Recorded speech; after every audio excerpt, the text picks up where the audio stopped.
Need more energy throughout the day? Looking for a kick to your workout? RockinThatIDLife.com has you covered with delicious flavors you've grown to love in tropical fruit and mixed berry, but now fall in love with the new fruit punch and orange flavors. Try them all at RockinThatIDLife.com. Realtor Mike Burgoyne with Real Brokerage LLC makes the moving process easier. Work with a realtor who plays and studies the game and will work as hard as the boys on the ice to get you the best deal. Check out Mike on the web at strikewithmike.com and jumpstart your move today. That's strikewithmike.com. This is Let's Go Blues Radio, starring Jeff Ponder and two other guys.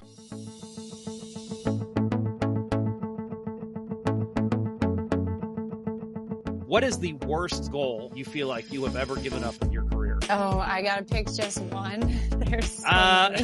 Just one. How about, okay, let me cheap, lying, no good, rotten, four-flushing, low-life, snake-licking, dirt-eating, inbred, overstuffed, ignorant, blood-sucking, dog-kissing, brainless, dickless. It's amazing how in the morning I'd wake up and I couldn't find my toothbrush, and then I'd realize it was floating in the back of the toilet, and then I put one and one together and I knew who did it.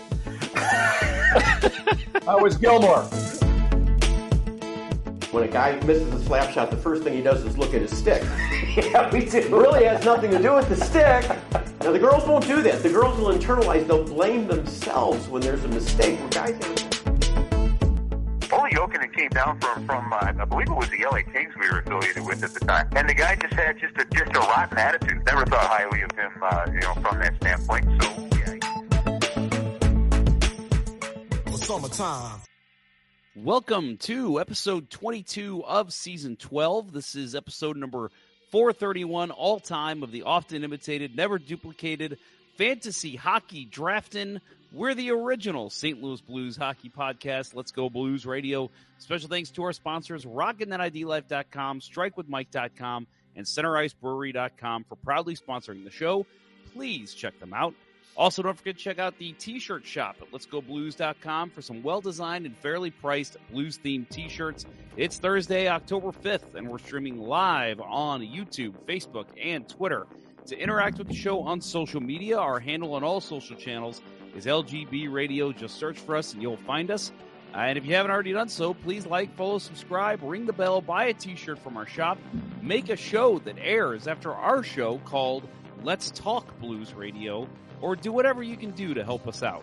I'm your host, Jeff Potter, and I'm joined by Kurt Price, Bill Day, and producer Austin is currently facing some new allegations. What a shock. The agenda for tonight includes the Blues trimming the roster, the recent preseason play, and some news regarding St. Louis hosting a big college hockey event. All that and more on this beautificent episode of Let's Go Blues Radio. Kurt, you got a friend in your studio. Who's this guy? Oh, Tarasenko. I should have guessed. That looks just like Vladimir Tarasenko. Tarasenko pop figure. Yeah, he's sitting in for me this evening. There he goes. I got Tarasenko. I got O'Reilly. Gone. Those are what are those called? Pop figures, right? Funko Pop, yeah. Funko Pop. Yeah, I met somebody the other day. While I was in Las Vegas last week, that said that she has over 427 Funko Pops. That's too many. And I'm like, I don't know. How do you? They cost like $10, $12, $13 each. The regular size ones, right? Yeah, that's a lot of money. And she was like, well, I think she said 427. And she was like, I figure I'll make a bunch of money off those in about 20 years. I'm like, yeah, that's what they said about Beanie Babies. Beanie Babies, yeah. No. I wouldn't, I would not get into anything like that to resell as a collectible. I did that as a kid with baseball cards. 87, 88, 89. I'm like, yeah, boy, I'm going to collect all these cards, have a blast, and keep them all nice and near mint, and then I'll sell them when I get old, and they'll be my retirement fund. Oh no, that era of cards is completely worthless. Yeah. Oh yeah, except for the 88 or the 89-90 Upper Deck. Yeah, I'm sure you've got the 89 Down Rust complete set, right? I've got 80. I started collecting them on 86, 87, 88, 89, 90. Yeah, those are the prime years for me with baseball cards. I mean, it was fun. I had a blast collecting, trading cards. I've got a filing cabinet that is literally like larger than my arms can reach. Like I can't hug it if I tried. It's facing the other wall here. Otherwise, I'd show you. The whole bottom shelf is full of just hockey cards. That's all it is. Because I was the same way. I'm like, oh yeah, I'm gonna get all these now, and when I'm in my 30s, I'm gonna sell them and be a millionaire. And yeah, I've actually had a couple that have sold for like $10, $15, and I'm like, oh okay. But yeah, not what I expected. I really thought some of those would go for over $200-$300. Yeah, see, Yeah. right here, I saw a post on Facebook that was like, "Hey, if anyone has the Death of Superman comic, I do. book, I have that one. not the reprint, because apparently there was a reprint like 4 years later. No, I have the original.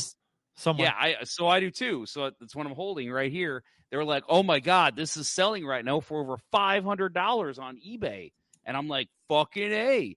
Yeah, I found out that basically one copy sold by accident. The other ones are selling for like $15. They made like 5 million of those things. Mhm. Yeah, exactly. So I was like, "Oh man, that would have helped." But You never collect anything unless you just want to because it's cool and you like it. Never collect anything to resell if it's marked collector's edition. Yeah, because that is not going to be valuable whatsoever. Or anything that they mass produce, and the things you want to collect are things that aren't expected to be kept. And it's like, oh, no one has this anymore. That's the stuff that's rare. Ken Morris. I used to collect 1960s, 70s Marvel comics, and when I sold them in the 80s, it did not make me rich. Now I collect 1/24th and 1/18th diecast model cars, and they mostly collect dust on my shelves. Yeah, that's so literally like if anybody is an eBayer, you see somebody on there selling old Blues memorabilia, Pronger Ducks 44, that's this guy.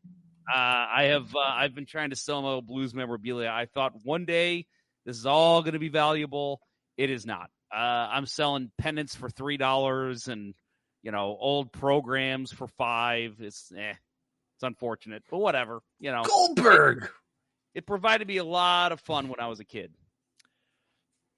That's cool. I like Goldberg, that the one. goalie. Yeah, I got that after he straightened up and flew right.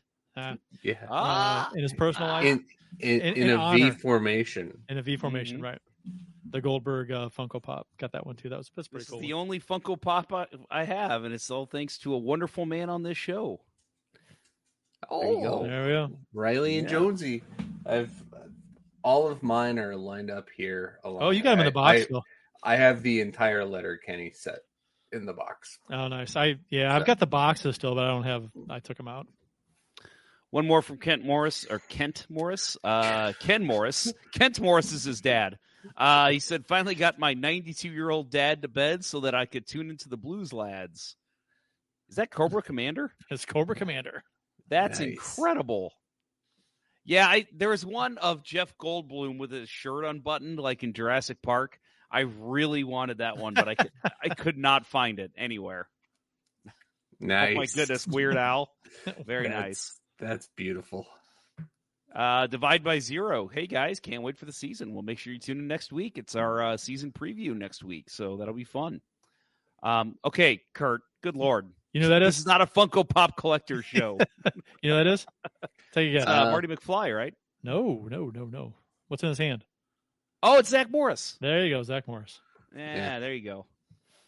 Very nice. All right, enough of that. I want to apologize. Comedy jokes. First of all, to our listeners, hopefully my voice does not give out during the show. I have been battling something the last 3 days. I was telling Bill before the show, Kurt, that when I told my mom, she texted me today. She's like, hey, how you feeling? I'm like, oh, I'm good. She's like, you don't have COVID, do you? And I thought, oh, my God, I was in Vegas for a week. I'm like, that is the perfect place to pick up COVID. But I did take a test today, and I am negative. So I think it's just weird sinuses and allergies and whatever. You're generally negative, though. So just par for the course with you. Yeah. You got nothing.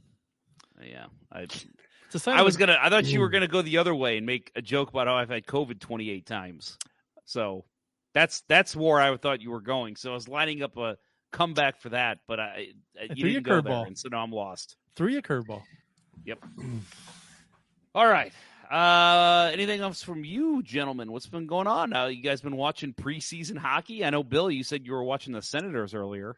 Yeah, just put that on. There's nothing else on the telly that I had interest in, and ESPN's doing everybody a favor with if you have an ESPN Plus subscription, broadcasting all kinds of games. So wanted to see what the Senators look like, and man, they look good. Yeah, they do. Wow, they were supposed to win the cup. Was it last year? This year? According to their previous owner. It was this year, right? That his prediction, so. 3 years, they were winning the cup. Yeah. Well, Vegas's came true. They said playoffs in 3, win in 6, right? Yep. That's exactly what happened. Yep. And so maybe the Senators will come true. Fuck Vegas. Are you guys, not to get too much into the weeds here, but you said what's been on your telly lately, Bill. For me, it's been basically soccer and Halloween movies. The wife is obsessed with watching. Every year she finds like a slew of Halloween movies she's never seen. And so now we're going through them. And like, we're at a point now, we've been doing it for years, and we are getting to some bad shit. What was Frankenweenie? Have you seen Shadow of the Vampire? Have you seen that? No. So that was awful. It was basically, I don't know if you guys know this, back when they made the movie Nosferatu, apparently there was a bunch of weird shit that happened on that movie. Like crew members went missing, camera wasn't rolling at certain times, like weird shit kept happening. And so they made this movie about that, except they like threw in the extra wrench that the vampire was actually played by a real vampire. And that was, oh my God, I'm drawing a blank on who. Oh, Willem Dafoe played the vampire. John Malkovich was the movie creator. Carrie Ewells, Eloise, he was like the production assistant or something. And it was, I thought, okay, that cast is pretty awesome. It was terrible. Willem Dafoe was a great vampire, but oh my God. Terrible. What year was that made? Like 2001, I think. Not good. And we just watched Bram Stoker's Dracula from, I believe it was 92, with Gary Oldman, Winona Ryder, and Keanu Reeves, who I love Keanu, but oh my God, don't do serious movies, Keanu. Yeah, Woo! that was like back to back that and what was it? Have you seen John Wick? The Shakespeare movie. That's an action movie. No drama movies. No drama movies. No drama. Yeah. So well, Julie, you haven't seen the and you're right. The Shakespeare one with him was bad too. Yeah, you're was right. that Midsummer I can't remember Night's what Dream? that was. I think it was Midsummer Night's I think it was Midnight Summer. I think you're right. Yeah. The boat dock? Was it the boat dock? What was it called? The Lake House. The Lake House. The Lake House. The right. boat dock. Right. The Lake House. Yeah. Yeah. We have an infamous story about that. That was funny. Yeah. Now, Julie is a massive Keanu fan, so I've probably seen more movies than I care to admit. I could die happy having seen Bill and Ted, the John Wick movies, and knowing that he was Heaver and Youngblood. But she actually went and saw his band in Toronto in the mid '90s. So that's incredible. It has a picture of him playing bass on the stage. So she's a little bit stalkerish, I think, in her younger days.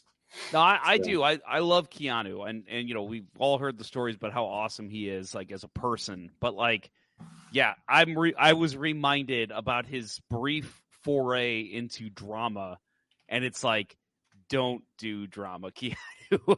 Action and comedy is where it's at for you. Yeah. Ken Morris, Anthony Hopkins is in the Dracula movie. Yeah, he plays Van Helsing, and he was pretty good too. But it's just, I don't know if that movie was dated or if I just wasn't in the mood. I was just, I was like, it's okay. It was better than Shadow of the Vampire, but, Did you guys see that one? The Dracula? It's been way probably since the 90s that I've seen it. So yeah. All right. Well, enough rambling about stupid shit. Let's talk about beer. Official beers of episode number 431. You can follow each of us on the Untapped app, and I did message you guys. I had a beer that I haven't had. It was my first of the season, so I posted it on the Untapped app. So hopefully you guys are. I know Bill's pretty good about it. Kurt, you got any better about Untapped? I posted mine last week. There you go. Perfect. So you can follow each of us on Untapped. Kurt's at SeatPrice12. I'm JPonder94. Bill is Billy Blue Note 33. I forgot how we've been starting. Let's start with Bill. I am trying to log in to Untapped right now because I still haven't done that on my replacement phone. But my beer tonight, seeing as how the temperatures are finally starting to fall around these parts, the Breckenridge Autumn Ale.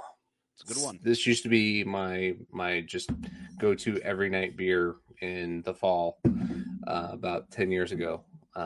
And glad that I'm finding it on shelves again. During the AB takeover of Breckenridge, it got scarce. There's one other beer that they made that I would love to see them come back. So if anybody is actually, consuming this content that has any influence in this, their 72 Imperial Cream Stout, one of the best stouts I've ever had. Bring it back. Kurt. Well, okay. So I've got. You act like you're surprised. Like, wait, you're calling on me? I thought you were going to read the comment you put on screen. Oh, I mean, I can. I thought you were going to, but that's all right, why. Let's do it. Okay. Why not? Let's do it. Grant Hahn says, I think Keanu was in My Own Private Idaho. Yes, he was. And was all right in that as far as a drama film. I did not see that, so I wouldn't know. Yeah. River Phoenix and River Phoenix and Keanu. Yeah. Oh, nice. There's a blast from the past. Play Gloria from the Center Ice Beery. Nice. Where'd you dig that out of? Hazy. It was still in my fridge, in my basement. I've had two in there forever. So awesome. That's what I'm doing. As I said, not feeling the best right now. So I am sticking to some energy from our friends at Rockin' That ID Life and Dustin Paul. So rockinthatidlife.com out of my shaker bottle, doing a little pina colada. I don't know if you can see the color, but it looks like a pina colada and it tastes like a pina colada, which I love pina coladas and getting caught in the rain. I was saying, are you into yoga? Yeah. I'm also not into health food. Yeah. I know you don't have a brain. I do love making love in the dunes of the Cape. Good stuff. All right. So first bit of news we'll get to with the St. Louis Blues. They have set their home opener rally for October 14th at Union Station. It is 3 to 5:30, open to fans with or without tickets. As part of the Dobbs Face-Off Week, fans can fire their best shot past the inflatable goaltender, try their hand at the bungee run, and meet Louie and the Blue Crew. STL Authentics, First Form, 101 ESPN, and Ringside Reserve will also be in attendance. There will also be a live performance from the Well Hungarians, which is actually a pretty good get. Bill, I know you're kind of a music buff. Have you seen the Well Hungarians live? They've been around so long that yes, but it was like early 2000s. After work happy hour kind of thing. I think down on the landing. Yeah, they do. I know they do like a lot of like country rock, but I don't know they've opened for like country bands. They've opened for rock bands. So very well versed musicians. You know what? I say I've never seen them. I probably have actually. I know they played a bunch of festivals in the area, so I'm sure I've seen them. But yeah, I know of them, and I know they've been around for a long time. So clearly, that's a pretty good get for this festival. Excuse me. After the rally, fans attending the game should get to their seats for the pregame show, which will feature a brand new opening video and a performance from St. Louisan and blues musician Marquis Knox? Probably Marquis. Knox. Well, there's an E at the end, so maybe I don't know. It might be Marquis. Yeah, I should hope it's a new video. Here's Ryan O'Reilly and Vladimir Tarasenko. Yeah, a brand new video to start the season. Well, I should hope so. Well, we were going through our archives, and we found this great video that Eric Brewer put together. I was going to say, did I just see Bob Basson? It'd be cool if they broke out like one from like 2002. That'd be cool. It's shot in HD. Not HD, in standard. 640p. 640 by 480. Yeah. I don't know if you guys have plans yet for the home opener. I will not be attending this. Do you guys have tickets to the game, or do you plan on going to something like this? I don't have tickets. Yeah. For a number of years in a row, I went to the home opener. Me too. And a couple of years I didn't have tickets. I went to the rally and then caught the home opener in a bar or went home and watched it. But I got a big pickleball tournament that morning until 3:00. So that's gonna be a good day. I'm gonna have that going on and then head home and watch the game later that night. Yeah, I was the same way. I used to actually do group tickets. I used to be a group person that I'd get tickets to every home opener, like 30 seats. That was awesome. We did that for probably 7 or 8 years. But when it got to be like, oh, your group discount is $4 off each ticket, it's like, this is not even worth it. And it was right when the Blues got good again in like 2011. It was like 04 and 05. I had season tickets, and I think they were ended up being $7 a piece. Yeah. So, I mean, for 2 tickets, it was like $14-15 to go to a game. This was upper deck. This was top row. Oh, it was upper deck for me too. Yeah, it just got to be like, it's $70 a ticket, but we'll knock it down to $66 for each person, and it's like, don't do many favors. Like, I can't get 30 people to agree to that. That's just not worth it. So, and I think they upped the number of what was considered a group too. I think it went from like 13 to like 19, and so or 20, and I was like, yeah, I can't. Because what I would have to do is I'd have to front the money and then get money from everyone else. I was a college student, and I was like, yeah, I'm not dropping $2,000 on this. I don't know what the math is, but that seems right. All right. Well, we got plenty to talk about here, guys. Plenty of Blue stuff to talk about. We got preseason. We've got the roster getting trimmed. We've got a peek into the opening 9 lineup, as we saw in practice the other day. So, and there's a game tonight, actually, that I believe is already over. Should be. I'll check that on break. Yes. 4-0 win for the Cowboys. Oh, there you go. So I got to change my notes. I have them as 0-3 since our last show. So, couldn't watch it. Yeah, could not watch it. I tried everything I could. You could if you did a Bally's Plus subscription, but I don't think you could. Do that? There's 14 people that have that. But yeah. I don't think that game was even available for that, was it? It wasn't on the Bally's app, but is there a Bally's Plus too? Because okay, I don't even think it was available tonight. Though. When I went to the Blues app thinking they were going to have it available there, I clicked on watch, and it took me to Bally's Plus, and like pick your plan. I picked nothing. I didn't even see it in the Bally's app. I pulled it up on my TV. It was the Blues app. Oh, okay. I won't download the Bally's app. Somebody correct me, but I'm pretty sure even if you had that, I don't think you could watch the game tonight. I don't think it was available anywhere. Like, I think we'll see highlights from the scoreboard feed, and that's it. Well, you said it took you to the Bally's Plus app, right, Bill?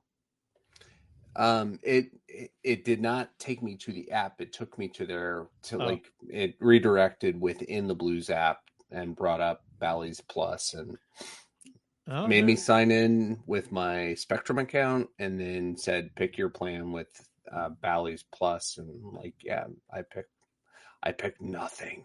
Yeah, good call. They have highlights that are not the scoreboard, so it's okay. Well, maybe there was a Dallas Stars broadcast of it or something then. Oh, that might be where it's coming from. Yeah, that's what I tried finding on, because I got a special thing that lets me see stuff from all over the world, and I could not find it anywhere. So I was like, I can watch this before the show tonight. I think it was the scoreboard feed with Kerber and Vitale. If you watch the highlights of the goals in the Blues app, that's what it is. And they have Guys, I am different video angles. But I am hard up against the break. So that's what they say in the business. So we're going to take that. Well, let's figure this out. Bill, I feel like you're getting ready to make a joke. Well, it's 10 o'clock, though. Right. It's 10:01. Yeah. Oh, well, this is why we need a producer. It's 10 p.m. Do you know where your children are? Damn Austin and his allegations. All right. We're going to take a break. We will get this Bally Plus thing figured out, hopefully. If anybody knows, please put it in the chat. But we will be right back with more Let's Go Blues Radio. We'll return after these messages.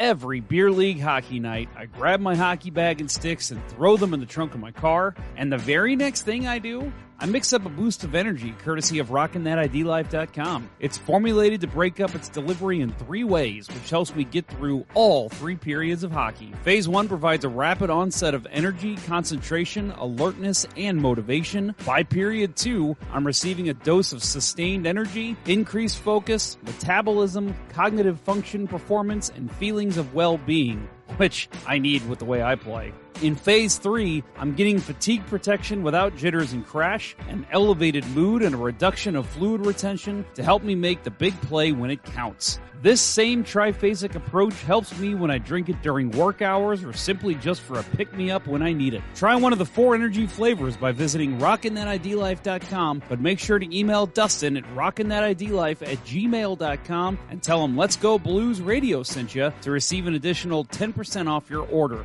That's RockinThatIDLife.com. Center Ice Brewery is a beer lover's dream for hockey fans. Based in St. Louis, Missouri, owner Steve Albers has been brewing hockey-themed favorites for thirsty sports fans since 2017. From the Beauty IPA to the Old Arena Lager, a cold, frosty, hockey-themed beer is just what the doctor ordered for hockey fans in St. Louis. Make sure to check your local beer store for Center Ice Brewery beer today. LGB. Let's go beer. During the magical 2019 playoff run, I was in the midst of buying my current home. Every time I spoke with my realtor, obviously, home buying was the discussion. But in the back of my mind, I couldn't stop thinking about what was destined to happen for our St. Louis hockey team. If only there were a realtor who could have walked me through the process, held my hand when needed, but was there to be a sounding board when I wanted to complain about a certain hand pass goal.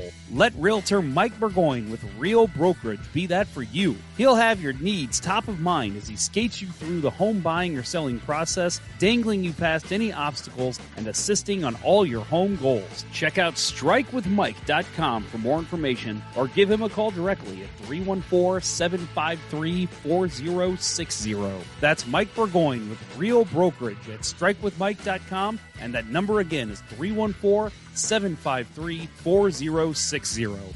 Don't forget to tell Mike that Let's Go Blues Radio sent you. And now, back to Let's Go Blues Radio, the longest running St. Louis Blues podcast with Price, Ponder, and Day. All right, sorry. trying to finish another fantasy draft there? No, well, my fantasy draft ended right before the show started. But no, I was trying to update my notes with tonight's game information. And I'm like, running out of time. Bill, you had a question in the chat here.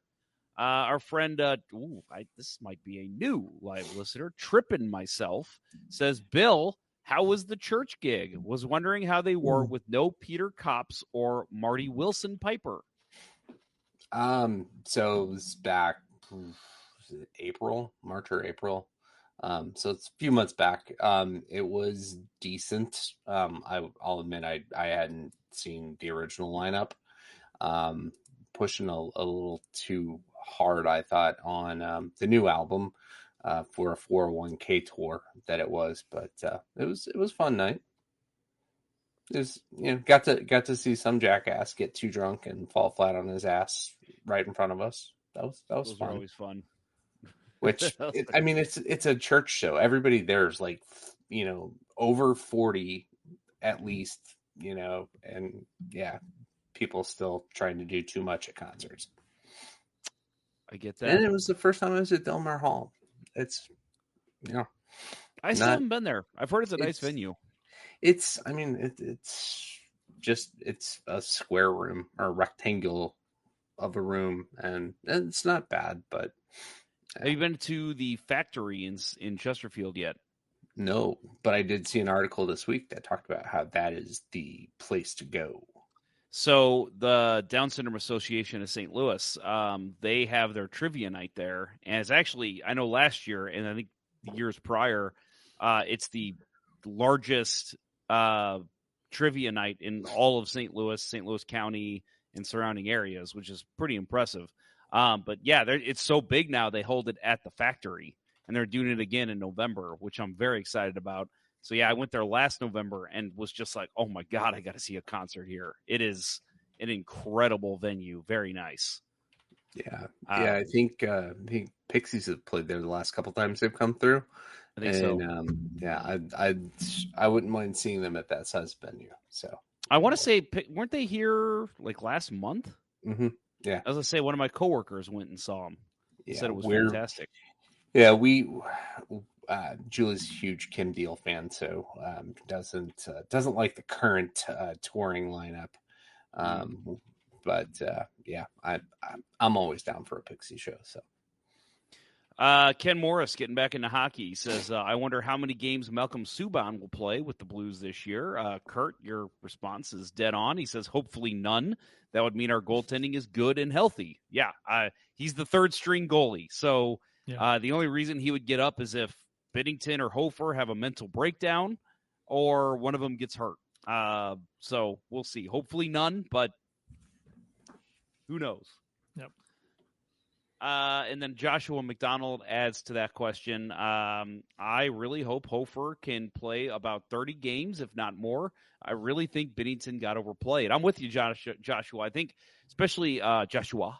I think especially later in the year when they were still kind of possibly like, maybe we'll make the playoffs. You couldn't trust Grice at all. And it was just, we got to keep rolling Binnington out there and hope that he can just work through any issues he has. If he has an injury, he can just play through it. I agree with you. I think they did not have a good backup last year with a young Hofer back there. I would like to see Hofer get a good amount of games in and see a little bit of a split start situation between Binnington and Hofer. Yeah, and I think Subban's here to just push Hofer, right? You don't want to just hand the young guy the backup role, right? You got to make him think he's working for it. Agree. So a couple of Blues notes we'll get to starting off here in our second segment. The St. Louis Blues will reveal the 2024 Blues Hall of Fame class at the October 19th game against the Arizona Coyotes. And they obviously revealed the Blues Hall of Fame. It's virtual, I believe, right now, basically. It was established in 2023. And all the original players were guys that had their numbers retired. There was they had 4 people that were selected in as well as broadcaster Dan Kelly, owner Sid Solomon Jr., Sid Solomon III. So yeah, all those guys are already in. Did you guys see how many people are getting in? I never saw that number, and it's not listed on the news release either. I would hope they wouldn't make a minimum mandatory. At least one, right? They would put in one, but I would hope they wouldn't say at least 3 are always going in. That seems weird to me. You'd think they would have to have a certain number of votes. You know what I mean? Otherwise, eventually you're going to get to some players who might not be deserving pretty quick if you're doing a few a year. Yeah, I don't know. So when they did the vote last year, I think they allowed you to vote for 4 people. This year, they only allowed a vote for 1. So I don't know if that plays into it. Last year was the one inaugural, so they had to put in a bunch of people. So that's why. But yeah. I don't know. I have no idea how many are getting in. I don't know. There might be a minimum. There might be a max. Yeah, I have no idea. It's very everything's so muddy. They don't. Maybe they're doing it on purpose to see who gets how many votes, and then they can decide. Well, that's enough. They can just like play it by ear as it goes along. But they really should have something out there saying you need this, just like the Hall of Fame. You need this percentage of votes to be inducted. Yeah, right. I agree. So. We'll see. I do think, and I've said this since they released this idea, I do think Alexander Steen gets in this year. That's my my claim. How about you guys? You have anyone that thinks that definitely gets in this year? What was the list of players? I didn't see it. Well, before it was the retired numbers, and then there was oh boy. No, I know last year, but I mean this year. Pretty much your typical names that aren't in there already. Your Alexander Steen, your Brendan Shanahan, I think was one of them. Pierre Turgeon, I think was on there.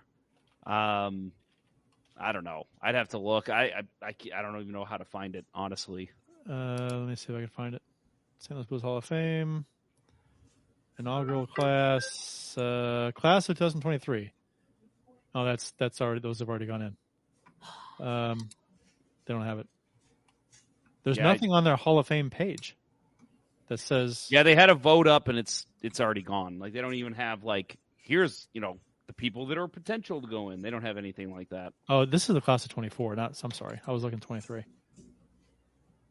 Okay, this is on NHL.com. You're not going to find it. Let's just move on. Okay, I'll keep looking. Think it exists. I don't think it exists, honestly. I think they had the vote, and it's just gone now. Okay. So dumb. That's my thought. All right, so since our last show, the Blues have assigned 21 players to AHL Springfield and released 2 players from their PTO. Since Springfield, and I apologize in advance if I butcher any of these names. Forwards, Mikhail Abramov, Sam Bitton, Will Bitton, Drew Callan, Tanner Dickinson, Adam Gaudette, and Andre Heim, Mitch Holscher, Hugh McGing, Matthew Pekka, and Keen Washkaruk. Defense, I love my favorite name, and I hope he mixes the Blues at some point. Jeremy Biakabatuka, Joseph Dushak, Marc-Andre Gaudette, Wyatt Kalynuk, Leo Loof, Austin Osmansky, and Hunter Skinner.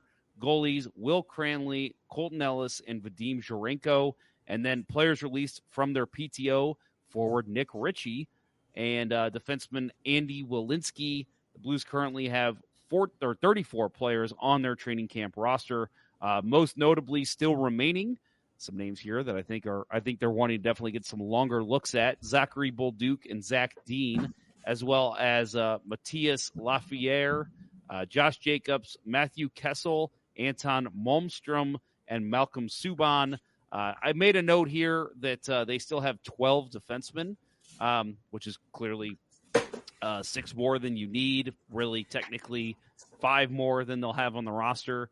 I think they're just wanting to get a good look. I did look at other teams, see how many defensemen they have left at this point. Many of them are still in that same boat, even the higher tier teams, but I thought it was worth noting that they're clearly wanting to look at some of these defensemen. And I think guys like Matthew Kessel and Anton Malmstrom are 2 guys that are getting some really good looks from the coaching staff. I found it. Yeah, you did? On OzarkRadioNews.com. Oh my God. And they don't list the names, but they show the pictures. Okay. And there's four players. 4? Really? Well, this is all they're showing. Now, there may be more, but this is what they're showing. I don't know why they'd only show 4. Kelly Chase, Jeff Brown, Brendan Shanahan, and Grant Fuhr. I voted for Alexander Steen, I'm pretty sure. All right, they don't have them all then. Okay. Yeah. That's weird. Okay. Well, maybe it's one of the Kelly. I love you, Kelly Chase, but second class. Whew. Yeah. We'll see. I don't know. Interesting. So yeah, back to these names going down. A couple that really are not shocking, already getting moved down. I do think it's interesting again that we're seeing a Bolduc and a Dean stick. I think that's more, again, these are guys that are not going to go back to juniors. They're going to go down to the AHL. I don't think they'll be on opening night roster. We'll talk about previews we saw possibly in practice the other day. I almost said training, Bill. That's how much soccer I've been watching. But yeah, I do think they're just wanting to get extra long looks because I think those are the first two call-ups when the Blues do have injury at forward this year. Yeah, I will say, looking at that entire list, including the PTO releases, the thing that I was probably pleasantly surprised at was Nick Ritchie getting released from his PTO. I did not like the highlights I've seen of him. He just looks too slow for the NHL at this point. So, I think if they would have kept him and forced him, it would have been poor man's Mike Hoffman making this roster. So I'm excited that they would rather give, further looks to Bolduc. I'm pulling for him to be on that opening night roster, given that Kurt said he would never play an NHL game a couple years ago. That's not what I said. His name is not conducive to an NHL roster, I believe is what you said. I do believe when you asked for clarification, I said a cup of coffee, and I gave like a number of games, like 32 games or something tops. Something like that. We got to find. Okay, Austin, you're awake and alive. Look that up. And I'm standing by that too. 32 games as a Blue. Yeah, I'll say we had when we had Mike Morial on, he said maybe maybe Zach Bolduc makes the NHL. He's like, Zach, you got to drop the Zachary. He's like that's what's holding him back. And I'm like, all right, we can go with that. Yeah. Did you see the starting lineup that Korak posted? You are mowing my lawn, sir. Sorry. We'll get to that in a minute. I do want to comment on what Bill said about Nick Ritchie. Yeah, typically with PTOs, why is that NHL, down there away from the lineup when we're? Okay. We can move that up, but I want to comment on what Bill said first because I didn't see it down there. You had 2 days to recommend an edit, buddy. Oh my god! This is the first time I looked at it. I'm sick. Leave me alone. So you're commenting about Nick Ritchie. Typically with like NHL guys like this that, you're like, okay, maybe they don't make it here, but they'll make it somewhere. They're one of the last cuts. So it was shocking to see his name because I want to say it was the day after you guys aired a show last week. I think it was Thursday. They released him from his PTO and I'm like, wow, he must have been bad. And I did not. So the only preseason game that I watched was the first one against Arizona, and I believe he was in the later game in Kansas. Why can't I think? Wichita. Yeah. I think he played in that game. So I did not watch him play at all. But yeah, from what I heard from people that went to training camp, he does not look like he has NHL feet. So probably not going to see him in the NHL again. Yeah, not without losing some weight, I think. So for those curious, the Blues did bring in 3 players on a PTO. It was Walensky, Ritchie, and then Isaac Ratcliffe, but he got injured, so he just disappeared. Yeah, well, they brought in Sam Bitten too. Yeah, but they sent Sam Bitten down with his brother, so I imagine they're keeping him around, or at least letting Springfield take a look at him. But yeah, that's true. Ratcliffe, that guy's gone. What's funny is that we were in Vegas, and one of my good friends, actually listener Leon, to the show, he asked me, he goes, "Hey, so what do you know of Isaac Ratcliffe?" And I was like, he signed a PTO with the Blues. That's all I know. And he goes, "Oh, so you know about as much as I do." And I'm like, "Yep, 100%. Know none of his body of work." Second round pick of Philly, I think, is the other tidbit I picked up tonight when trying to figure out what happened to that third PTO guy. Yep. All right. So to Kurt's request, we will talk about the peek into the opening night lineup from Lou Korak. I said STL Blues. The Blues practice lines, I believe this was on Wednesday. He posted this. They were doing line rushes with Buchnevich, Thomas and Kyrou, Saad, Shen, and Kapanen, Vrana, Hayes, and Blay, Neighbors, Sundqvist, and Toropchenko. We'll go through the D pairs first, but I wanted to get your guys' take on those. First of all, I'll just say I saw a lot of vitriol on this. I saw a lot of people saying, oh, my God, this is going to be a long year. These forwards are awful. They're not even an NHL group. I like the forwards. I think the forwards are going to be fine. I was thinking the same thing. Yeah. I'm like, what? Now, defensively, you're just rolling the same guys out there, except for Tucker. Which apparently Tucker is in and Rosen's out, which is okay. Well, let's see how it goes. But, Buchnevich, Thomas, and Kyrou, like. Saad, Shen, Kapanen, like. Vrana, Hayes, Blay, that's going to be an interesting line. Yeah. And then Neighbors, Sundqvist, and Toropchenko. I like that fourth line. Unless you want to say that Neighbors needs to be sent down to get more minutes, on the top two lines or whatever, but playing Neighbors on a fourth line is probably not where you want to keep him. But I like the forwards. I think that's where he belongs, honestly. In the fourth, I'm thinking third, fourth line. I think that's where he's at in his career, and I think that's where he's going to stay personally. And I'm fine with it. I think he can be a good contributing factor, like a Barbashev in a way. They could still contribute on the bottom six, but I don't know. Hopefully I'm wrong. I don't see him. Barbashev's a lot more physical than Neighbors is, though. No, at this point, I'm still hoping for Jaden Schwartz 2.0, minus the Schwizzle Schwartz. Yes. Thank goodness that if Jamie Rivers starts pulling that shit, we're getting rid of him real fast. Okay. I think a little tweaking to that. Obviously, Berube doesn't stick with things for very long. I think seeing Kapanen and Vrana back on a line together is going to make a lot of sense. Gives chance for Neighbors to possibly slot up onto the second line, depending on if he's able to play more on the right side. He could slot there in the third line, swap with Blay.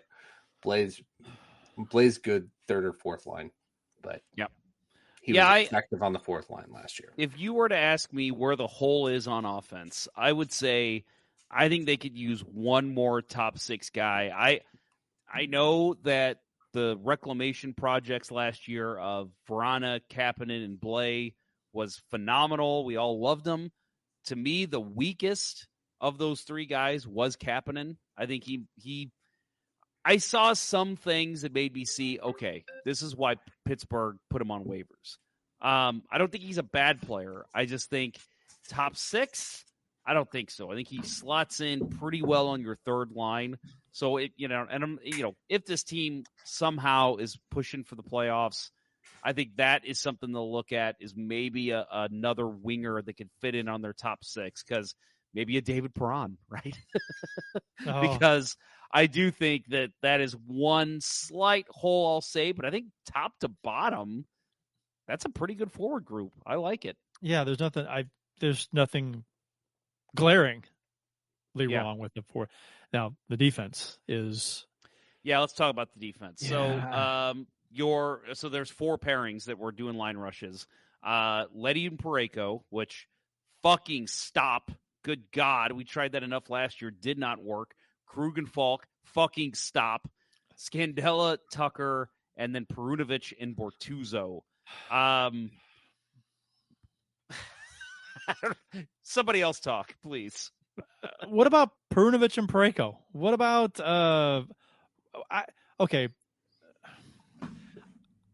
Rosen? I'd love to. I don't know. I would love to see. I don't know why Rosen is just not liked by this organization as much as they probably should be. Arguably, our best defenseman last season is not even in the top 8, apparently. Now, Perunovic is going to be a waivers casualty. God, and you know what? They're going to let him go. It's going to be Wallman all over again. Well, the Blues still have a game against Chicago, and Perunovic can still break something. Don't do it, Bill. Stop it. And Brunovich. I mean, not that I want. I that's the guy that I want in the lineup most out of all 6 of those guys. Brunovich. Yeah. Yeah, me too. And I would, if your trade off is Rosen for Perunovic, I take it all day. But, I think Rosen, I agree. And I don't know, I don't know if you guys saw Berube's comments about Rosen. I think it was yesterday or maybe the day before. He basically made a comment like, "We don't care what happened last year. You got to prove it in training camp this year." And I'm like, you're telling me that top 8 is proving it right now? You're telling me Marco Scandella is having a better training camp than Calle Rosen? I find that very hard to believe. Tucker had a better year. Well, he's not counting last year. I don't like those comments. Yeah, because exactly. I mean, if it doesn't matter what you did last year, then it doesn't matter what you did 2 years ago or 3 years ago or 4 years ago, or the fact that you're a fucking veteran, right? Because that means you're a veteran. You've been legal. So if it doesn't matter last year, it sure as hell doesn't matter 2, 3, 4, 5, 10 years ago. So if it's all about this training camp, then what the fuck are we doing? Why is Rosen not in there? Why is Scandella in there over Perunovic? Why? I don't understand. And I'm sure this will change a lot. It's because that's bullshit. What he said. I know. Bullshit. Yeah, exactly. It's all about contracts. That's all it is. It's contracts. There's over half this defense is for sure penciled in going to play. They're not going to sit them ever. Leddy, Parayko, Krug, Falk. Those 4 guys. And Bertuzzo, God love him. He's a fill-in. But Perunovic, I said this before on the show, he's got to play. He's got to play. Play the guy. I mean, this is not a year where we're expected to compete for the cup. Play Perunovic. Play him. Yeah, we know what we're getting out of the rest of these guys. Yes. And listen, we've talked about it. Hopefully they're better with a new defensive system and Mike Weber leading them. But you need to get some new blood in there. And I'm all for them being like, you know what, vets, we're just going to sit one of you every single night. Like, Leddy, you're going to sit opening night so we can play Perunovic. If we lose, Krug, you're sitting the next night. We're going to put Tucker in for you, and Perunovic is going to play for Scandella. Like, they're never going to do that, but I would be totally cool with that because, like you said, Kurt, it's like we don't have very high expectations about this team. Let's get Perunovic in there every fucking chance we get, and I even put Tucker in that too. I know that there's some weird Blues fans who think Tucker is the greatest defenseman to ever dome the blue note. That but I will say big. I'd rather see him in the lineup than most of these guys that we're going to see every single night. I do not care to see Scandella play anymore. I would the fact that he's making 3.275. Right. That's why he's playing. Yep. God, you're not going to pay that in EA. And I hope to God Tucker is everything this team is trying to give him every opportunity to be. And why Tucker is in this lineup over Perunovic when Perunovic is the immensely more talented we don't know that. Than Tucker. Well, I'm saying if you look at the pairings, 3 was Scandella Tucker, 4 was Perunovic Bortuzzo. 1, that could just be how Korak put it in the tweet. And 2, that could be an interchangeable third pairing. So we don't know that. His speculation was that was opening day lineup. That's because he was asked about it in the thread. And in total, and again, it could change. Like you said, total speculation. There's not until the 12th, right? So lots of stuff could change, but still, one of those guys has to go down, right? Yeah, you can't. Yeah, you can't. What'd you say, Bill? 1 week tonight, the 12th. Yeah. Right. So, yeah, I think one of those guys has got to go down. I actually wish it'd be fucking Scandella, but it's not going to be. We know it's going to be Tucker or Perunovic. They should waive it. Gotta be Tucker. It has to be. Right? Well, it's not going to be Bertuzzo. No. I mean, it won't be any of the other 4. So really, it comes down to that last 4: Scandella, Tucker, Perunovic, Bortuzzo. It, to me, should be Scandella, But I don't think it's going to be. It's going to be Tucker or Perunovic. And if it's Perunovic, I'm going to get pretty fucking pissed. Yeah, because what are we doing? Unless you have a trade in place for him. What are you doing? It'd be different if this team was expected to challenge for the cup. So you want to, whatever you don't want to maybe play the less experienced younger guy, maybe, or ease him into the lineup as the season goes on. But he's had a handful of games up here. He played in the playoffs, for God's sakes, and played well. Played very well. Yeah, and I don't know. And again, this could work out just fine, right? But based on everyone's fears over what happened last year happening again, we're pretty much rolling the same defense out there, minus a new defensive coach. So putting an awful lot of weight on Mike Weber. Yep. Not giving him, if this defense fails and they don't really play Perunovic a lot, they don't bring up Rosen and play him, and they just keep rolling the same guys out, and it sucks again, then, you can't blame Weber. Weber's got a free pass this season. Oh, I agree, 100%. Because he can only look good. Yep, it's not his fault if the defense sucks. It sucked last year. I think next to go, unfortunately, probably Berube. But at that point, I think you really have to look at Armstrong and say, holy shit, dude, this defense is in shambles for the next 3 to 4 seasons. You might as well trade away everyone because you ain't going anywhere with this defense. Joshua McDonald says, Perunovic has played over 20 minutes in all the preseason games he was in except for one. So they're giving him a good look in the preseason. But yeah, according to Korak, his speculation is that he won't be. I don't want to put words in Korak's mouth. I don't know if that's what he's saying. He literally said this. He said it. Was this in another tweet than what we're looking at? No, it was the exact same. Well, let me see. Let me pull it up. Where's Twitter? God bless. Because in the practice lines, he has 4 pairings. So one of those has got to go. He might have just put it down that way. No, he's going to put it 1 through 4. In terms of. Okay, so yes, here it is. Okay, so someone asked him opening night forward lines ? And Korak says, I would say so, yes. And these are the exact same tweet that you shared. He said forward lines, though. Oh, forward lines. You're right. Yeah. Okay. So I think we're just speculating here on D. I don't think we really know. Well, okay. And maybe he doesn't either. But the only thing, if you're listing him, but traditionally, when you list them this way, it's line 1, 2, 3, 4, defense 1, 2, 3, and then your extras. The only thing we can definitively say with that tweet, and also there was others that backed him up that were at practice too, that Callie Rosen's not in the mix. Yeah, and that is a travesty to me. I put Rosen in over anyone but Falk. Scandella, honestly. Tucker, Bertuzzo. He's not going to go in above the big 4 money wise, no.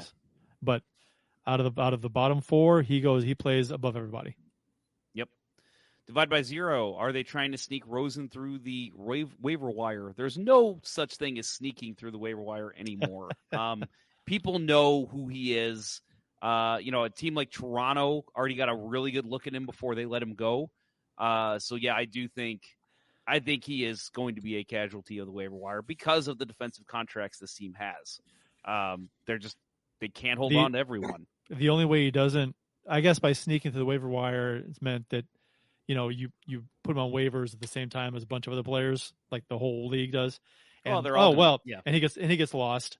And there's other players that teams would rather have, so they take them instead. Maybe not that a lot of players get claimed on waivers anyway. No, I think like 2 to 3 a year. Yeah. But I could honestly see him being one of those. Maybe, but if he gets put out there with some other players, then maybe he's not as desirable then. But I don't know. We'll see. Either way, and then, of course, in goal, Bennington and Hofer were the goalies that Korak saw. I think that's no question at all. This is not a situation like it like in 2011, 2012, when it was, which we talked about on this show, right, Kurt? 2011, 2012.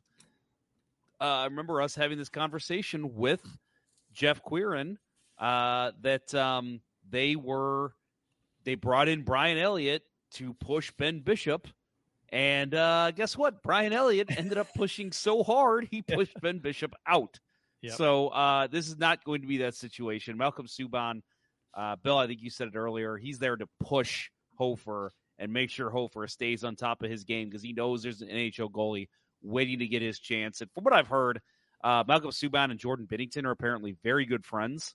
And they basically, he's excited to, he even basically said, I'm excited to start in the A and move up when I need to. But, so he knows his place.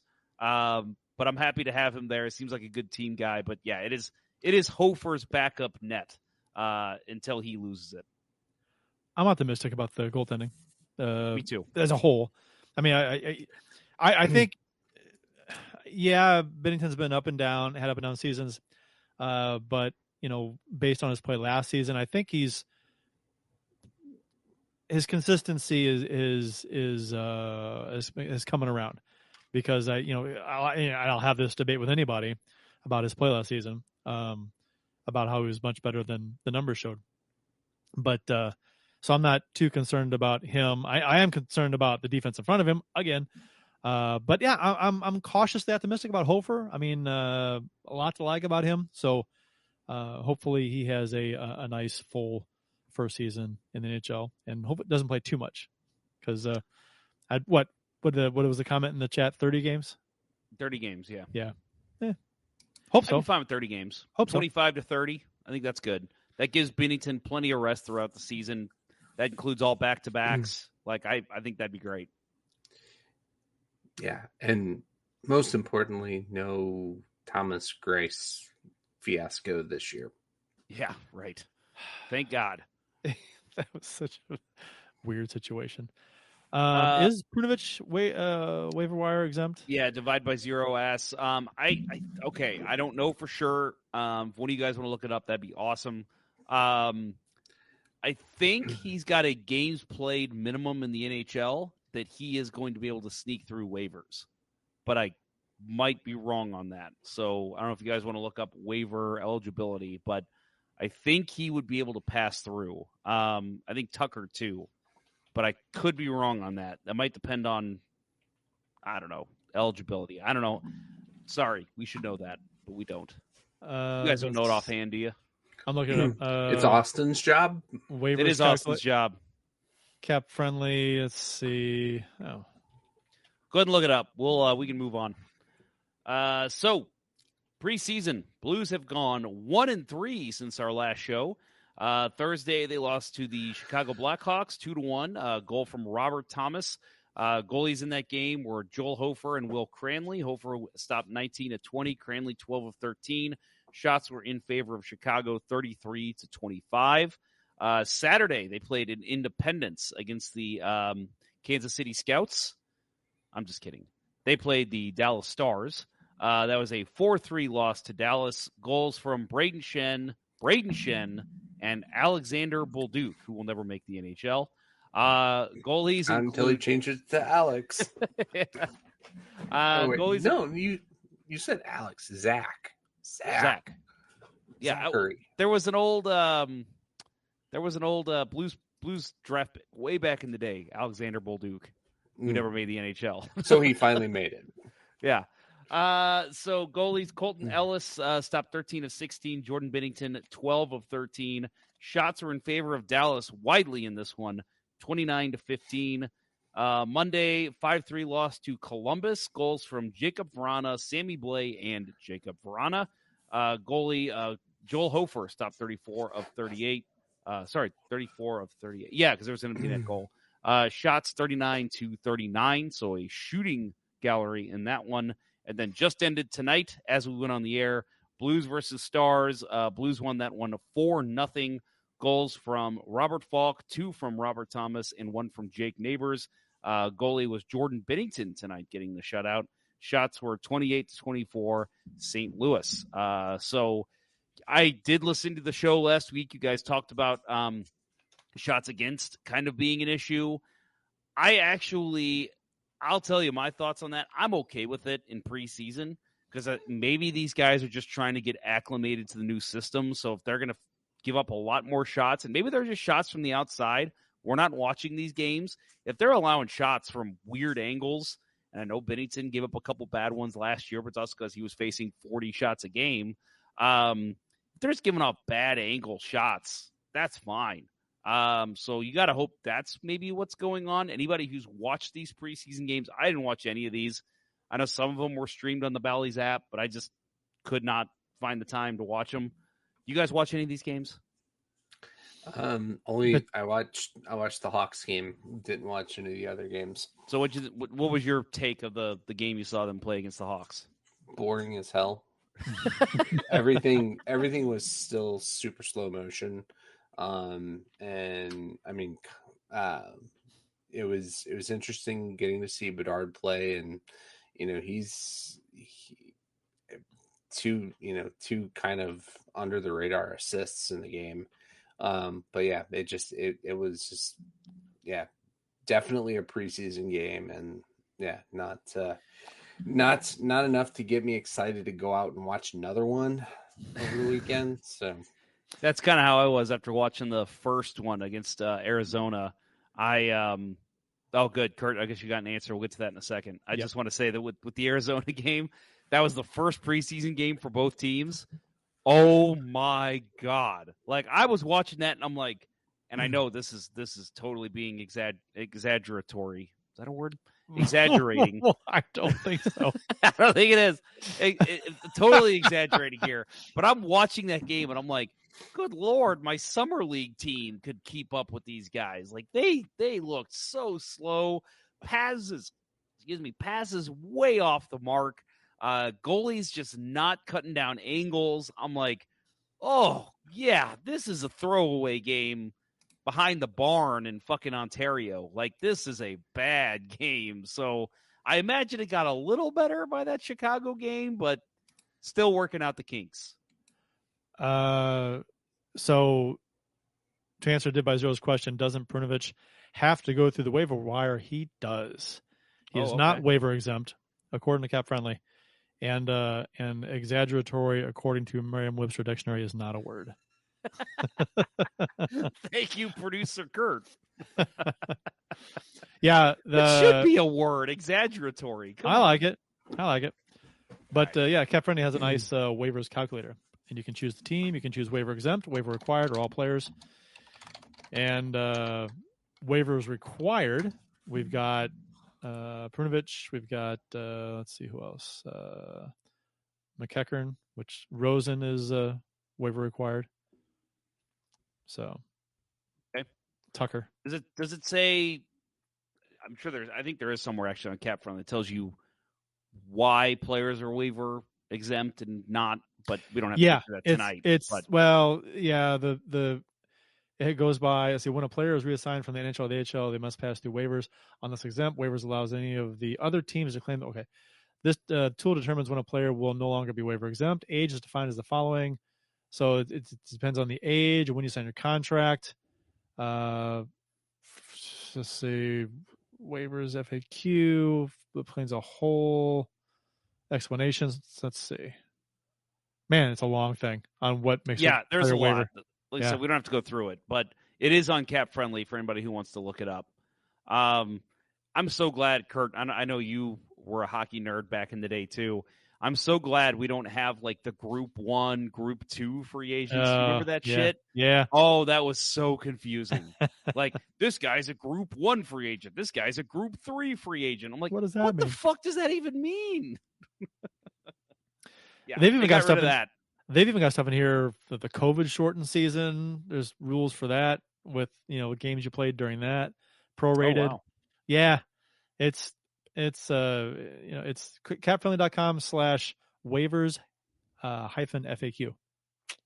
They'll explain what the rules are for waivers. And I'll say NHL contracts are so much easier to understand than any other league. They don't have the option, the player option, the team option. teams in the NFL can just terminate a contract. He gets guaranteed money, and it's like, but the rest of that could be gone. It's like they don't do any of that in the NHL, and I appreciate that. It makes it a lot easier to follow. Remember how things used to be as far as when players would get signed, like with the whole Judge Houston thing with Stevens? Yeah. I mean, a judge, it can go to arbitration, and a judge can determine which players get picked off of your roster against your will to complete this trade. It's It's amazing how that's different.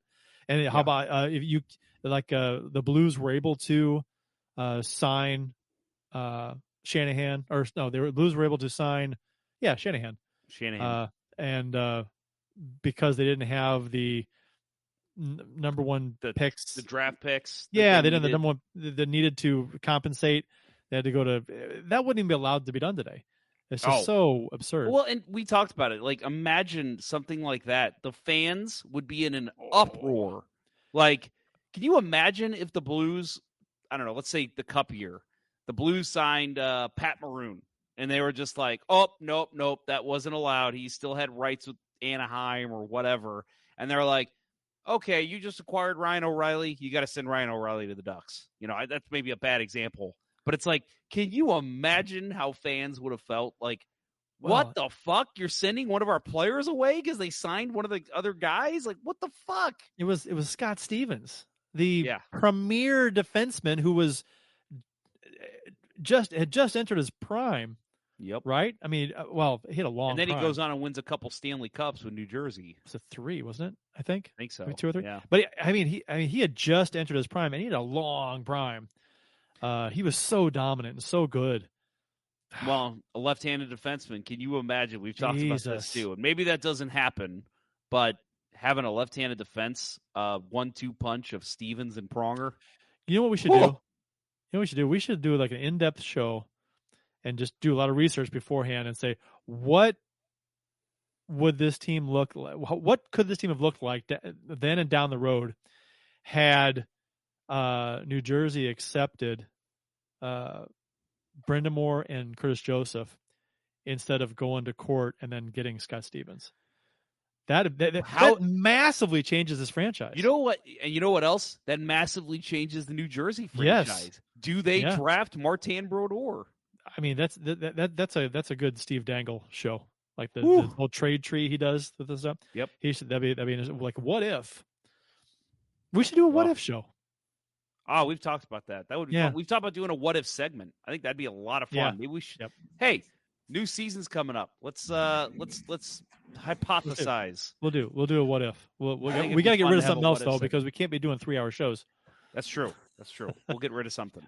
What if we'll get rid of the Blues talk? Let's get rid of that. What if we had a producer who showed up?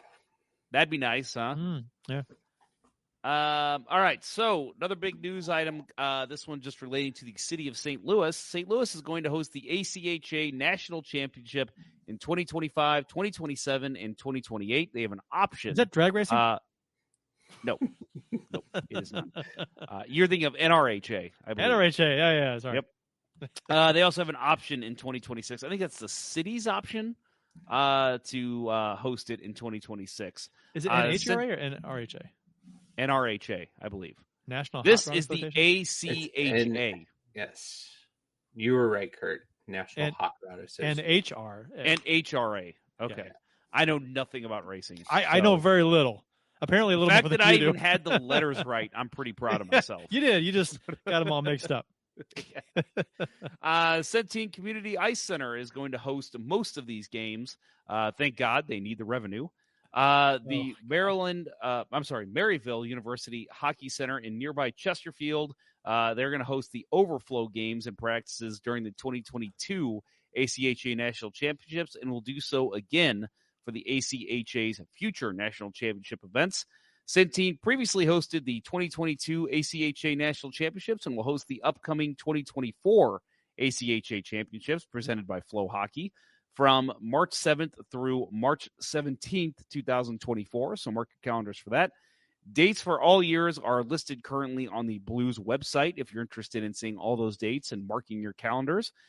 Players from 82 teams across all 5 ACHA divisions That's men's division 1, 2, and 3, and women's divisions 1 and 2 will converge upon the suburban St. Louis area to compete on 121 games over the course of the ACHA's premier event. So ACHA is not the premier college league, but you still get some damn good hockey coming to town. I've seen a couple ACHA games that have just kind of come through town, and they are a lot of fun to watch. So if you're looking for just maybe you want to watch some hockey at a much cheaper price, something to look into. A lot of fun to watch and a lot of fun seeing these prospects coming through town. Have you guys been in the ACHA events before? I've not. We're gonna have to be better about being, part of the bi-state. We're very limited over here on the Illinois side. You guys are bad people. No, wow. That turned dark. The Frozen Four has come here before. My brother and I remember went to a couple games, and it was like an all-day event. They had games at like 1, 4, and 7. I think my brother and I went to the like 1 and 4 games, and no, it wasn't the Frozen Four. It was a breakaway, breakout, something like that tournament. Frozen Four was here though. Yeah, it was. That was not the one I went to. Yep. Yeah. I went to that. Yeah, I think I was out of town for that one. But you're bad people. I'm awful person.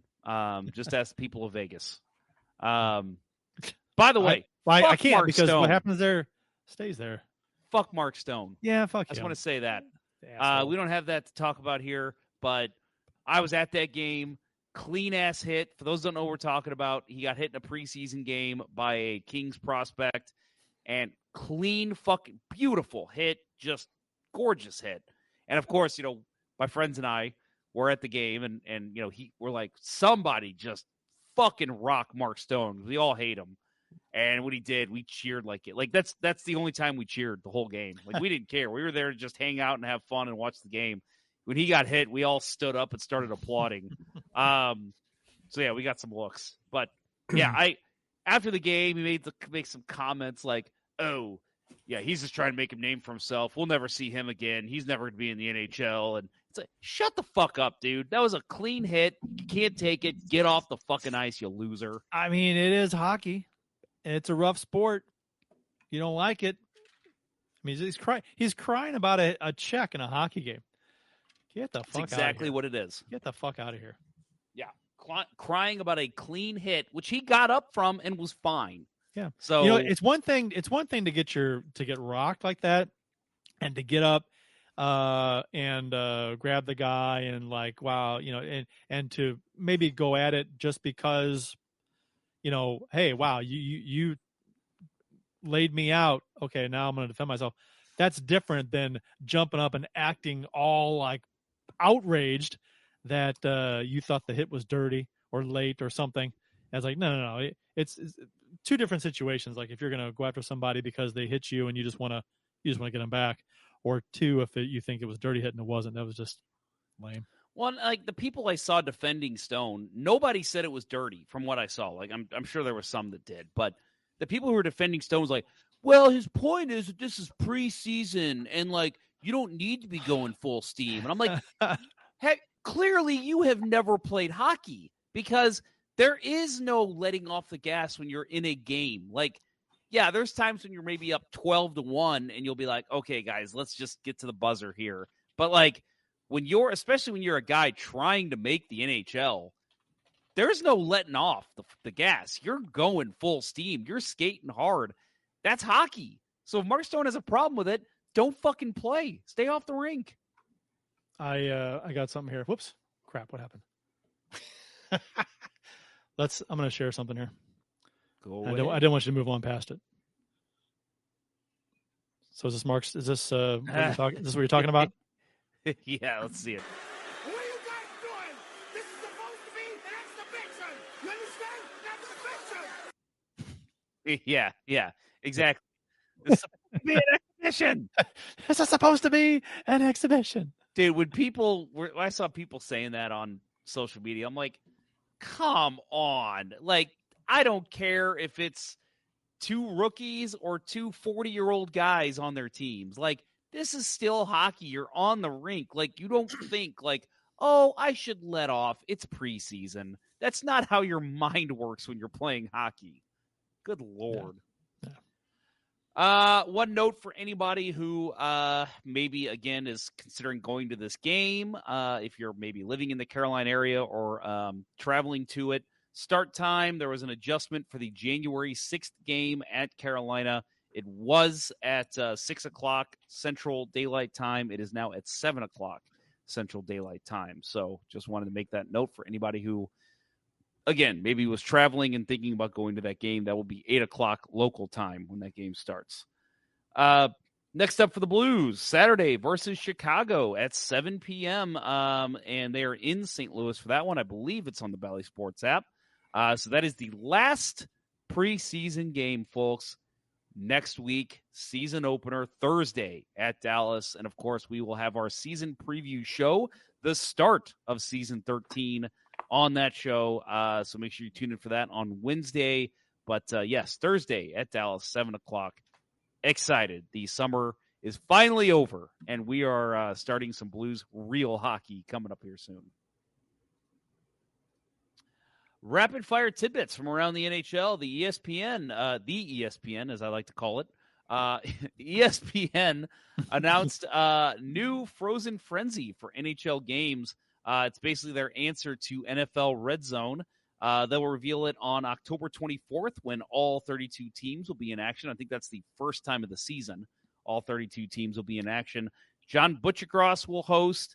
The studio will bounce between different games at the same time as the league will show, quote, every power play, every hit, every goal, every highlight. So basically, this is a test of a new thing they're thinking about doing. It'll be on the 24th. If it's successful, which I think it will be amongst hockey fans. Everything. They say they're showing everything. They're saying this could occur more often if it gets enough viewership, which I do think it will. Do you guys ever watch? I know you're not huge football fans, but do you guys ever watch NFL Red Zone? Isn't that a pay service? No, I don't know.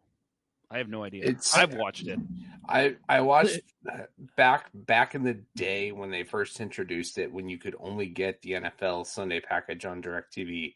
I watched it and it was fun. It was cool. Yeah, it literally does show like every big play, and it was awesome.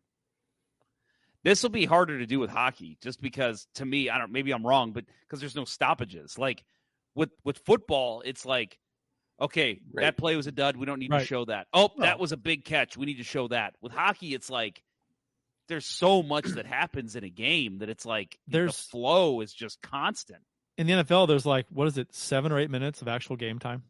Yeah, that's it. Every game. Yeah, the rest of us just clocks ticking away during in between plays. Yep. No, I'm excited to see what they do with this. It could be not good. You know, we'll see what the production value is like, but I'm pretty excited to watch it. I know I'm going to be tuning in. Could be something really cool. So hopefully they do it justice. So, Bill, I've not had time to read this because I did not see this before the show started, but you posted it. So the NHL has issued clarification menu on special initiatives. I'll let you take the mic here, sir. Yeah, so it literally hit my feed right as we were circling up to start the show. And so a lot of consternation last year. I know we spent a lot of time talking about it. The specialty jerseys, the specialty nights, and, how the NHL got it so terribly wrong. And, everybody remembers the Ivan Provorov situation in Philadelphia. And so the NHL sent out a memo that was apparently very confusing to a lot of people. And so they have issued a clarifying memo as to what the expectations are around specialty nights, right? They're allowed to happen, but there can be no specialty sweaters worn in either practice, warm-ups, or games. So the NHL will require teams to basically adhere to the jerseys, that they've committed to wearing to the NHL and its sponsors. I think that's an important part that doesn't get said here. But no purple jerseys for Hockey Fights Cancer on the ice. They can still produce them and sell them, and players can voluntarily model them in off-ice activities, but they cannot wear them in official league-sanctioned activities on the ice. So I wonder if that, okay. I know they have to wear suits, right? Like that's the kind of stipulation when you're showing to the arena, you have to show up in suits. But a lot of times, like on TNT and ESPN, we kind of get the feed of the camera in the hallway of like the players walking through. Yeah, Hockey Night in Canada is the best at that. Can they get away with wearing, like if the team was like, hey, we're going to wear these jerseys into the arena so that way they like see us wearing them. Is that considered on ice because they're in the arena? No. Nope. No? I would really love if a team does that, you've got a new fan because I would love that. Yeah. I would like to see people do more things like that. With the on ice avenue shutdown, it would be cool. I mean, how cool, totally different, but how cool was, the Blues showing up to the game in Minnesota, the Winter Classic game, wearing beach attire, right? Yeah, the whole coordinated thing. And that was fun, but hopefully this will make it clear that it's the NHL isn't saying no to the different specialty event nights, just can't do it on the ice. And that's, I mean, I'll say it. I would prefer this over how it was last year, where it was just teams all of a sudden were like, we're just going to pull this, and it's like, what the fuck? Like, you were already all in on it. Just fucking do it. So I will say I do prefer the NHL saying, okay, you're not going to do Pride. We're taking it away. You guys have, we're teaching you a lesson, basically. We're taking everything away. You can't do any of it. But I will say it sucks. It fucking sucks because that is one of the cool things when you show up to the arena and the Blues are wearing purple sweaters or camo sweaters, and it's so different, and it looks so different in warm-ups, and you get some cool shots of it, and I don't know. They're just not going to raise as much money anymore because it's not going to be guys on ice wearing them. Yeah, and the jackasses who were, against all this stuff, what goes down with this too is Hockey Fights Cancer with the jerseys on the ice. Yep. Can't do that either. So there goes that. A large chunk of that fundraiser is gone from the NHL because that's the jerseys on the ice. That's what sells the jerseys. The players wearing them on the ice and auctioning them off. So it's like, that's gone too. So thanks a lot, guys. Thanks a lot for being dicks. Yep. You kind of fucked over everything else that was, actually helpful to a lot of people. Let's add the fact too that talking about revenue for the team, Hockey Fights Cancer is a very, very, very important initiative for me as well as many other people. We always buy tickets to Hockey Fights Cancer, and we purposely get to the game right when the arena opens because I want to make a point to see the players wearing the Hockey Fights Cancer jerseys. So guess what? I get to the game early. I'm walking around the concourse. I'm getting a beer early. I'm getting food. Otherwise, I maybe not. I'm probably having another beer before they even take the ice. Like, all that revenue's gone because guess what? Hockey Fights Cancer, just be in my seat by 7 o'clock. Like, I don't need to be there early for any reason anymore. Yep. We had a handful of shows last season when all this stupid bullshit happened. Each time it happened, and it got worse and worse. So, we've talked about it a lot, and it's a shame. It's a shame that the NHL was forced to do away with one of the cooler things that they do because it became such a distraction. People couldn't handle it, so they couldn't had to, I don't know. So Ken Morris asks, will there still be armed forces nights and jerseys? Yes, but the players just are not going to wear the jerseys on the ice. Right. So, again, the Blues would wear those jerseys on the ice for warm-ups, and then they would instantly put those up for auction on the Blues site. They're still going to have that auction, as far as I believe, but they're not going to be game used. So they're not going to they're not player worn on the ice. Right. Well, that's what I mean. Yeah, sorry. Yeah. Not game used. Right. Player worn on the ice, which means they're not going to bring in as much money. Yeah. They'll autograph them, I'm sure. Right. Right. And I think that's got to be the thing, right? Is that they're going to ramp up, make sure that every event that they do includes autographs on every jersey. Right. And but you're going to have I guess the players, right. The players, right. It has to be voluntary on the players' part. So, yeah. Right. But going back to our very first conversation about collector's items, this is a chance to create actual collector's items. That's true. Right. People aren't going to buy them as much. Yeah. Tony D'Angelo got drunk before the game and actually signed a Pride jersey. That's a collector's item. Oh, I thought you left us there for a second.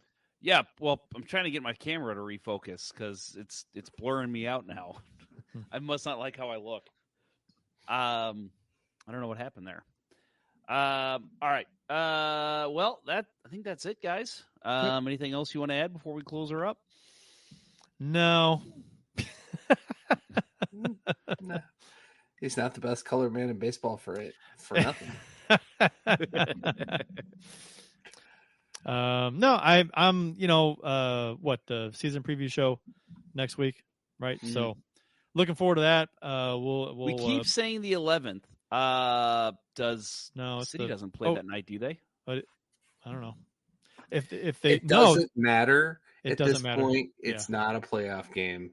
As we witnessed, those of us that stayed up to watch that last night. That was brutal. But they only play. They're off. They only play a couple more games, don't they? Right. No, it's international break next week for MLS. Yeah, that's right for all leagues.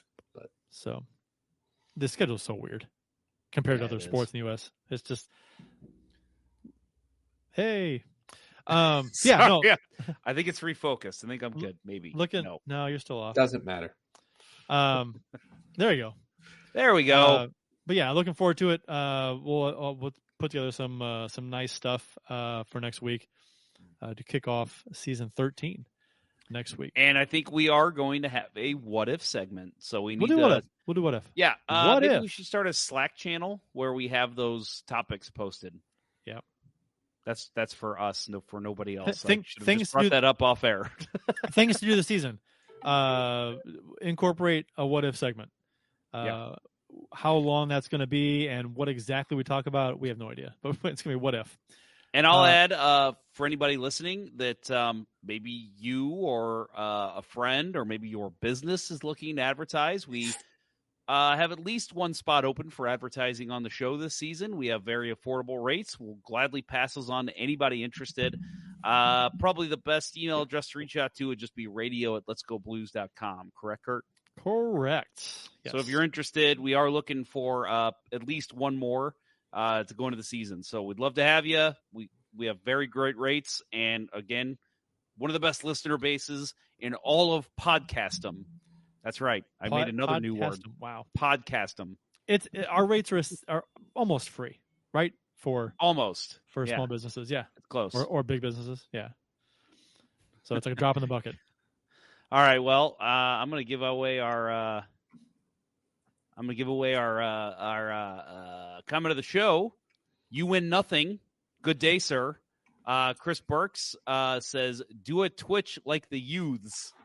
I don't know why that is. I read it like Utes. What's a Ute? Youths. So I say youths, and it's probably because my wife watches Youths. New Girl. You ever watch New Girl? A little bit. I used to. Not much. One of the characters on there, that's how he says youths. Youths? He says youths. So I have to say it like that. I'm a youths guy. It's probably youths. That is probably the correct terminology, but I like youths. I like Utes myself. Chris Burks, can I advertise my basement brewery? You can. That's up to you. If it's worth if it's worth it for you to advertise it, then yes, of course you can. Send us some pictures. We'll put them on the air. We'll talk about it. We will critique your basement. Joshua McDonald says this has been awesome. Josh, are you a new listener? Because we do this every week. We're here every single freaking week, year round. Yep. Thanks to me. Yeah. Ponder is the captain during the summer for sure. So I guess we're handing off to Kurt for the season. So unless obviously when I need to host, but usually it's your show. So yeah, I'm excited for that. Coming out of hibernation. Well, you look good tonight, sir. Oh, thank you. I'm still in my work clothes. So. Yep, me too. Left work. Had to run to the store. Came home. Let my dog out. Had to run over to my daughter's soccer game. Came back home. Got something to eat, and I came down here and doing the show. I have not had time to change. Yep. Yeah, and now everybody knows Kurt's a lumberjack. Yeah, true. Right. If it were a blue lumberjack. All that I did for this show was put a hat on. Other than that. Yeah, work clothes. Still have my shoes on. Even I put shoes pants, on when I work. oddly enough. Is that weird? No pants. I never wear pants. pants. No pants. Shoes, no pants. That's quite the look. Yep. I'm a new Donald Duck. That's the way I see it. Yeah. And when Donald Duck, this is from Friends, if you remember, Donald Duck doesn't wear pants, but when he gets out of the shower, he puts a towel on his waist. What's that about? What is that? Yeah, no. Do you put shoes on when you work from home? I might wear like slides, or I have tennis shoes that I won't lace up. Like slippers. They didn't make me slippers. There was something real loose. Yeah, at home. So I work from home every day, and I started working from home 2018-ish, and I was struggling to stay awake. Like I could not keep my eyes open in the mornings. And I would have coffee in front of me. I tried everything, caffeine, soda, energy works for me now for rocking that ID life. I didn't have it back then. And I just couldn't figure it out. And then I had somebody at my job at the time tell me, put shoes on in the morning. Like you will get it basically like it sets your mind that you're going to work. And so I started putting shoes on every morning. I mean, obviously we all struggle sometimes, but like that really did help. I was like, oh my God, just having shoes on makes me feel like I'm working. It's crazy. I have a question. Apparently it's a hot topic, and this could be an entire show by itself. Wearing shoes inside someone else's house.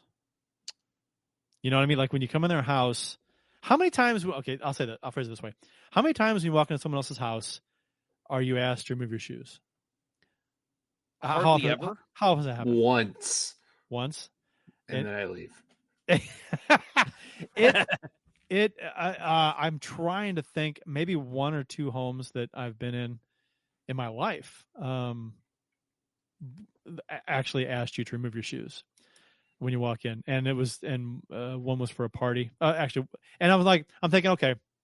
At first, I'm like, oh, okay, shoes off. They don't want you tracking stuff in the house. Okay, I get it. But then I'm thinking this is during a party. And then you go to the bathroom with socks on when there's a party going on. And you're like, you guys stand up to pee, right? Most guys. Apparently 20-some% don't, though, which is like news to me. I straddle the toilet, actually. I sit backwards. That way I've got something I can read my magazine on. Yeah. I have like a shelf. Sure. Yeah. Right. But you got the bidet going on, so it's like double. You're right, for you. Of course. But so you have your socks on, or worse, if you show up with sandals or something on, and there's no socks, and you're barefoot into someone else's bathroom during a party. That's disgusting. That is gross. Yeah.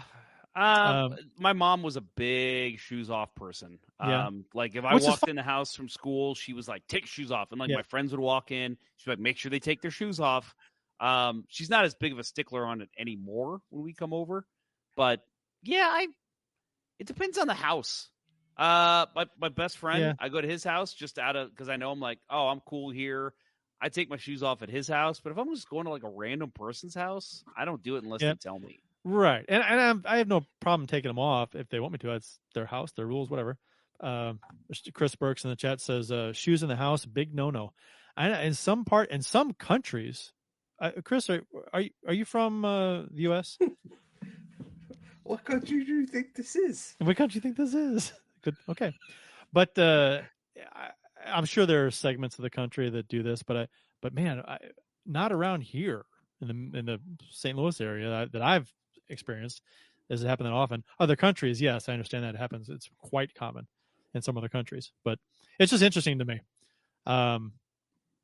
that the shoes off in the house, and I don't know why we're going on this tangent, but the bathroom and the kitchen. Like in a party, in the kitchen, all the food, people walking around mingling, and crumbs might be on the floor, a little bit of crumb here or there, maybe a little spill of water or something, and you're stepping in it with socks on. It's just like, oh man, I don't know. It's kind of and I'll say too, I've been to house parties where somebody was like, "Hey, our second bathroom's broke," and then like there's like a line to use the bathroom. And then if somebody will tell me like, "Oh, just go," like even the house owner will be like, "Yeah, just go piss outside if you're comfortable with it." And I'm like, then I got to put my shoes on and I got to tie my shoes. Like, no, I'll just wait for the bathroom. And it's like, if you didn't make me take my shoes off, I would go do that. But I'm not going to do that right now. I don't know. It's the things I think about sometimes. No, I'm with you. Well, anyway, we did go off on quite the tangent. We did. I think that'll do it, boys. Yes. All right. Support for Let's Go Blues Radio is brought to you in part by wearing shoes indoors. Sorry. Hush Puppies. Brought to you by Hush Puppies. You can wear them indoors. Yes, you can. Brought to you in part by ID Life, the world's only truly personalized vitamin platform based on a health assessment of your DNA. Visit rockinthatidlife.com for more information. That's rockinthatidlife.com and get 10% off by emailing Dustin at rockinthatidlife@gmail.com and tell him Let's Go Blues Radio sent you. And by Mike Burgoyne from Real Brokerage Realty. Visit strikewithmike.com today for all of your home buying and selling needs. That's strikewithmike.com. And by, sorry, I'm reading Ken Morris's comment as I'm trying to. The hat on. Yeah. Take your hat off, but leave your shoes on before entering my domain. Does it bother you, Ken, that we all usually wear hats during the show? The hat off thing is that's an old school thing. Taking a hat off. Oh yeah. I never do that. The only time that I take my hat off is when I enter my credit union. They're weird about like no hats, no sunglasses. For security reasons, I guess. Yeah, and I'm like, and I walk in and I see the sign. I'm always like, oh shit, I gotta take my hat off. Yeah. Ken, we asked you a question. God damn it, answer us. And our third sponsor, of course, God, there's too many people talking now. Matt Harris, the allegations can't keep me down. I'm back. Third sponsor and one of our absolute favorite people, Steve Alvarez, who just welcomed in his third child. Congratulations to Steve and his beautiful wife, Olivia, on expanding your family. Center Ice Brewery, St. Louis's tasty hockey-themed beer. Check out your local beer vendors for availability. That's Center Ice Brewery beer. Please drink responsibly. That will wrap up episode 22 of Season 12, the original St. Louis Blues hockey podcast, Let's Go Blues Radio. Thanks for listening, and thanks to those who participated in the YouTube and Facebook live chats during the show. We hope you enjoyed it as much as we've enjoyed bringing it to you. For Bill Day, Kirk Price, and the facing allegations kid, Austin Lynch, I'm Jeff Ponder, and this was Let's Go Blues Radio. Until next time, everyone, and we can say this and mean it, let's go Blues. Let's go Blues. Mark Stone sucks. Let's go Blues. Fucking A, crybaby bitch.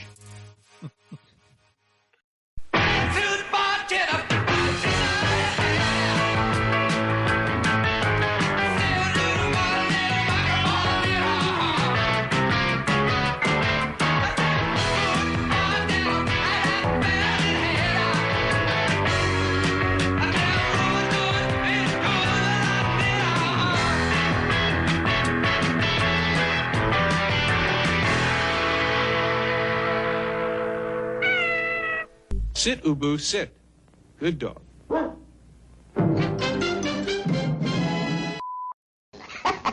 You thought I was going to say son of a bitch, didn't you?